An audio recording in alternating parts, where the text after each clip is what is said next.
अस्सलाम वालेकुम। ईद के बाद हमारी ये पहली मुलाकात है। बहुत बहुत ईद मुबारक। आई होप आप लोगों की ईद अच्छी गुज़री होगी या गुज़र रही होगी। अम, ईद के ये दिन यूं ही नहीं गुज़र गए। इसमें मेरी क्या रूटीन रहती है ईद पर, ये एक व्लॉग तो रिकॉर्ड हुआ ही है। साथ ही साथ मैं एक सीरीज़ क्रिएट करना चाहता था जिसमें ये जानने की कोशिश की जाए कि अराउंड द ग्लोब, दुनिया के मुख्तलिफ़ ममालिक में ईद इस पैंडमिक में, इस कोरोना पैंडमिक में किस तरह से मनाई या सेलिब्रेट की गई। तो उसी सिलसिले की आज पहली कड़ी है। आज की एपिसोड में हम बात कर रहे हैं यूनाइटेड स्टेट्स ऑफ अमेरिका से जनाब तलहा घांची साहब से। वो न सिर्फ वहाँ साल साल से मुकीम हैं बल्कि वहाँ के नेशनल भी हैं और मुस्लिम कम्युनिटी में एक एक्टिव रोल भी अदा कर रहे हैं। तो चलें उनसे बात का आगाज़ करते हैं। अस्सलाम वालेकुम तलहा, ईद मुबारक। वालेकुम सलाम, आपको भी बहुत बहुत ईद मुबारक। So first of all Talha, हमें देखने वालों के लिए आप अपना तारुफ़ करा दीजिए और ये भी बताइए कि आप कहाँ और कितने अरसे से मुकीम हैं और क्या करते हैं। हाँ, तो मैं यहाँ पे तकरीबन 17 साल से हूँ। हम लोग पहले मियामी में थे और फिर ह्यूस्टन मूव हो गए। तो जब मैं यहाँ मूव हुआ था तो मैं 17 साल का था, तो मेरे ख्याल से मैंने हाफ ऑफ माई लाइफ यहीं पे अभी गुजारी है। तलहा, ये भी बताइए कि because of covid all around the world unemployment, downsizing का ह्यूज न्यू पैंडमिक क्रिएट हो चुका है जो कि आगे एक लंबा अरसा बरकरार रह सकता है, खुदा न करे। लेकिन जो सिचुएशन है, जो हालात हैं, उस हवाले से तो यही लग रहा है। आपके वहाँ क्या सूरत हाल है? मैं जॉब करता हूँ ऑयल एंड गैस कंपनी में एज अ मैनेजर, और हमारा एक छोटा बिजनेस है लॉजिस्टिक्स का अमेज़ॉन के साथ। उसके अलावा जो ओवरऑल पेंडेमिक की वजह से ज़्यादातर असर पड़ा है, तो हमारे सबसे पहले तो एक तो कोविड का मसला है और दूसरा ऑयल एंड गैस प्राइसेस का भी काफ़ी बड़ा प्रॉब्लम हुआ है। इसकी वजह से हमारी इंडस्ट्री में बहुत फ़र्क पड़ा है। लॉजिस्टिक्स का थोड़ा बहुत फ़र्क पड़ा है बिकॉज अमेज़ॉन के साथ काम करते हैं तो इतना नहीं हुआ, लेकिन ऑयल एंड गैस इंडस्ट्री में बहुत फ़र्क पड़ा है। हमारे तकरीबन मैं जितने जानता हूँ मीडियम स्मॉल साइज़ कंपनीज़ में 3 या 4 कंपनीज़ ने एक्चुअली बैंक्रप्सी फाइल कर चुके हैं। तो वो अभी रिस्ट्रक्चर के बिल्कुल दरमियान में है। प्रीटी मच हमारी कंपनी में ऑलमोस्ट 40% लोगों को फर्लो कर दिया है। ओह, और दैट इज़ फर्लो ह्यूज। का ये कि दे डोंट गेट पेड, लेकिन उनका मेडिकल इंश्योरेंस वगैरह वो एक्टिव रहता है। तो 40% of companies a big chunk के उन लोगों ने जो फर्लो किया है। आप और आपकी फैमिली और आम लोगों की ज़िंदगियों और रूटीन पर क्या और कितना अफेक्ट हुआ? हमारे यहाँ पे लोकेलिटी में तो कोविड का तो ये हुआ है कि बाहर नेबरहुड में बच्चे खेलते थे पहले, अब आपको ज़्यादातर लोग नज़र नहीं आते। कभी कभी लोग निकल जाते हैं, लेकिन फिर भी ये है कि आपको लोग आते जाते नज़र नहीं आते रास्ते में। हम कहीं किसी से मिलने नहीं जाते, अगर दोस्तों से मिलने जाते भी हैं तो तकरीबन 4 या 6 फीट दूर बैठ के गराज में ही बैठ के बातचीत कर रहे होते हैं। हमारा ज़्यादातर मिलना जी। रिश्तेदारों में अम्मी अब्बू से ये था कि उनके साथ थोड़ी बहुत मुलाकात शुरू में नहीं हुई थी, क्योंकि मेरे वालिद अभी भी पाकिस्तान से वापस आए थे जनवरी के एंड में। तो उन्होंने जो है वो पहले 14 दिन का अपना क्वारंटीन किया। क्वारंटीन करने के बाद फिर जो है मैं और मेरे बच्चे, वाइफ और सब उनसे मिलने गए थे। तो काफ़ी मतलब प्रॉब्लम्स वगैरह आती हैं। खुदा न खास्ता आपके अराउंड आपका कोई करीबी शख्स जो इससे अफेक्ट हुआ? एक इंसिडेंट हमारे साथ ये हुआ था कि मेरे बहुत ही करीबी मेरे छोटा भाई है, उसके बहुत ही करीबी दोस्त हैं, उनको पॉजिटिव रिपोर्ट हुआ था कोविड का। तो उनके बाद जो है फिर से जो मेरे अम्मी अब्बू, मेरा भाई, फिर उनसे जो है थोड़ा फिर से डिस्टेंस करना पड़ा। तो वही 2 हफ्ते फिर इंतज़ार करें, और फिर उन्होंने अपने पोतों की शक्लें देखी, पोते पोती की। तलहा, लॉकडाउन को लेकर there is an opinion at least over here कि जितना बड़ा ये पैंडमिक है, लॉकडाउन के इस अमल से इससे बड़ा पैंडमिक डेवलप होगा और इनफैक्ट हुआ भी है। कई लोगों से बेसिक नेसेसिटीज़ भी छिन गई हैं। वहाँ रहते और हालात को देखते हुए आपका इस पर क्या ओपिनियन है? प्रॉब्लम्स तो हैं काफ़ी सारी, लेकिन ये कि as economy grows you have to adjust और यू हैव टू इवॉल्व, और आपको प्रिकॉशंस लेने पड़ते हैं जितने आप ले सकते हैं। लेकिन जिस तरीके से काम रुके हैं वैसे रुकना नहीं चाहिए। काम एसेंशियल्स ज़्यादातर लोग खुले हैं, लेकिन ये कि प्रिकॉशंस लेने के बाद जो है काम वगैरह अगर इकोनॉमी चलती रहती तो मेरे ख्याल से ज़्यादा बेहतर होता। लेकिन इस वक्त जो है लॉकडाउन के बाद जितना सफ़र हुआ है लोगों को, स्पेशली इस वक्त यूएसए में तकरीबन 10 मिलियन लोगों ने अनएम्प्लॉयमेंट फाइल की है, so which is really big. Unemployment has gone almost 10%, so that's one of the things that we worry a lot more कि भाई जब अनएम्प्लॉयमेंट बढ़ती है तो फिर क्राइम बढ़ता है, तो all of that needs to get considered. इन हालात में रहते इस बार रमज़ान और फिर ईद कैसी रही? बस सादी सी रही ईद। इतना हल्ला गुल्ला नहीं हुआ। बच्चों के लिए अच्छा है क्योंकि बहुत छोटे हैं तो उन्हें पता नहीं चलेगा, लेकिन बड़ों को एहसास हो रहा है कि ये ईद और ये रमज़ान थोड़ा फीका फीका से गुजरे। क्या डिफरेंट क्या था? और वहाँ नमाज की अदायगी मसाजिद में होती रही? इफ़ यस तो एसओपीज़ का कितना ख्याल किया गया, कितना फॉलो किया गया? ईद जो है काफ़ी डिफरेंट थी। एक्चुअली रमज़ान जब शुरू हुआ तो वही काफ़ी डिफरेंट था। सो मस्जिदों में तरावियाँ नहीं हुई।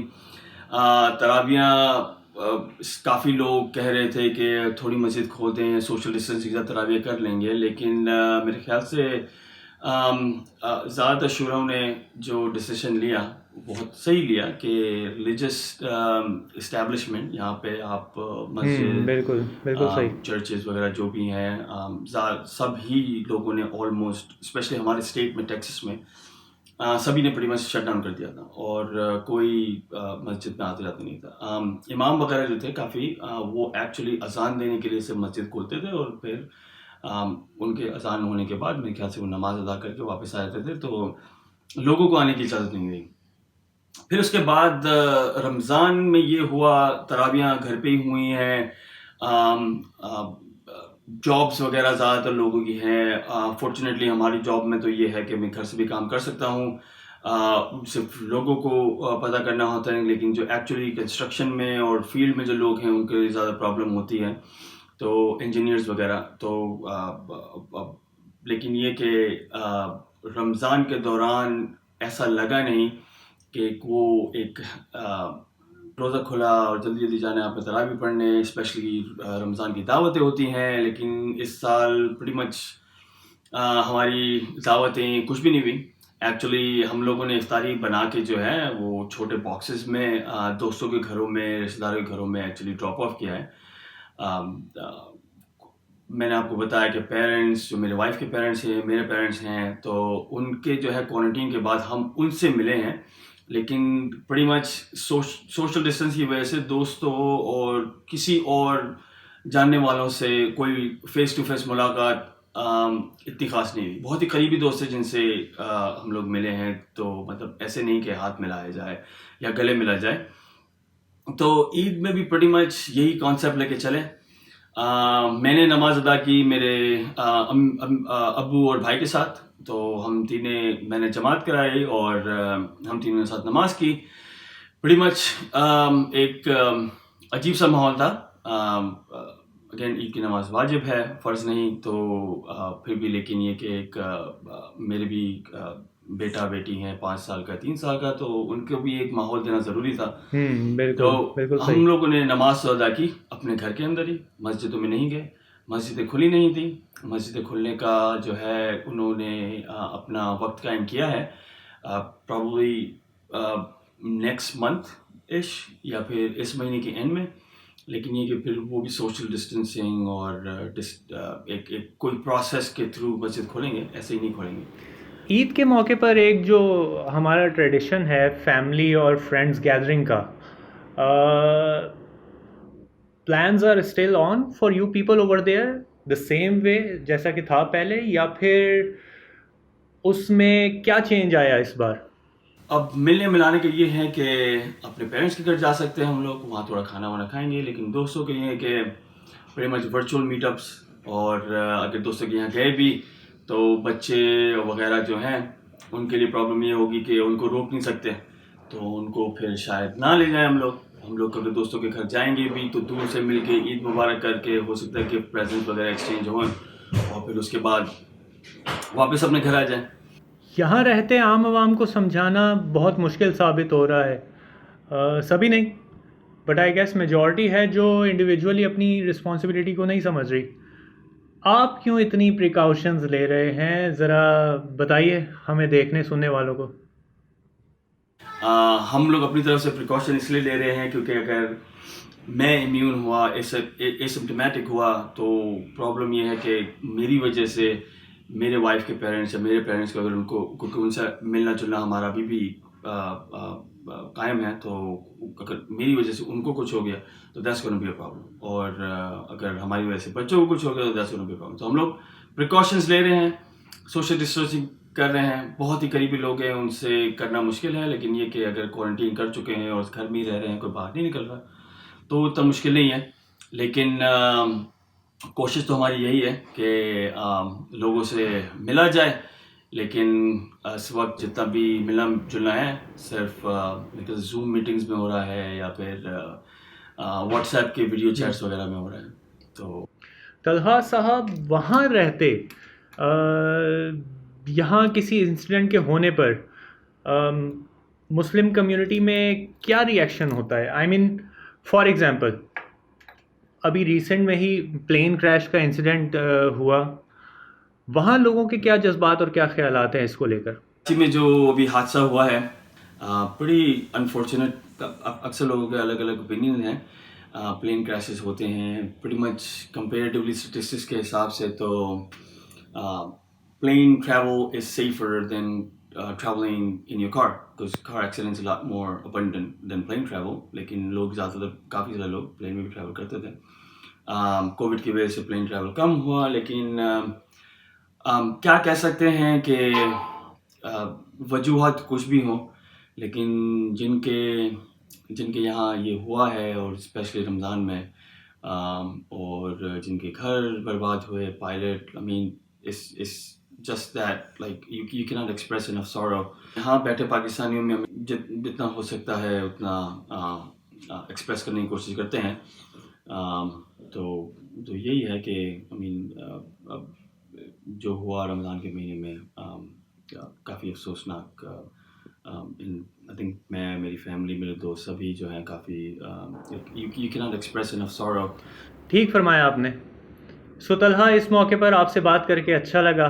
Thank you so much, not only for your time, in fact उस तमाम एफ़र्ट के लिए भी जो आप और ओवरसीज़ पाकिस्तानी, इनफैक्ट ना सिर्फ ओवरसीज़ पाकिस्तानी बल्कि इस मुल्क के मज़ीद खैर खा जो एफ़र्ट कर रहे हैं, करते रहते हैं, उसके लिए भी उन तमाम को भी बहुत शुक्रिया। आखिर में अगर आप कुछ कहना चाहें तो। शुक्रिया आपका, बहुत बहुत शुक्रिया आपको इंटरव्यू करने का। मेरे ख्याल से जो ओवरसीज़ पाकिस्तानी हैं या लोकल पाकिस्तानी हैं, तो इनमें ज़्यादा कम्युनिकेशन करनी चाहिए, एक्चुअली लिंक अप रहना चाहिए। सो आई एम रियली हैप्पी कि आपने रीच आउट किया। मेरी और मेरे घर वालों की सबकी दुआ ये है कि पाकिस्तान में जो भी इस वक्त पेंडेमिक की वजह से सफ़र कर रहा है, उनके अल्लाह बेहतर करे। वहाँ भी यहाँ भी जितना हो सके सब्र रखें। सफ़रिंग जो है पूरी दुनिया में है, लेकिन ये कि होपफुली हम लोग इंडिविजुअल मिलके कुछ ना कुछ प्रोग्रेस कर सकते हैं आगे। सब कुछ लीडर्स के ऊपर नहीं छोड़ा जा सकता, तो जितना हो सके, जिससे हो सके, please I guess my request would be to donate, reach out.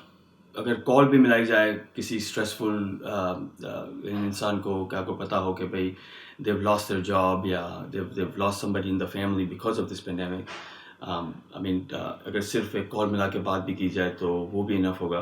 तो जितना हो सके हर इंसान को इंसान की हेल्प करनी चाहिए, यहाँ या वहाँ कहीं भी, it doesn't matter who you are. So thank you for having me. All right, so see you again.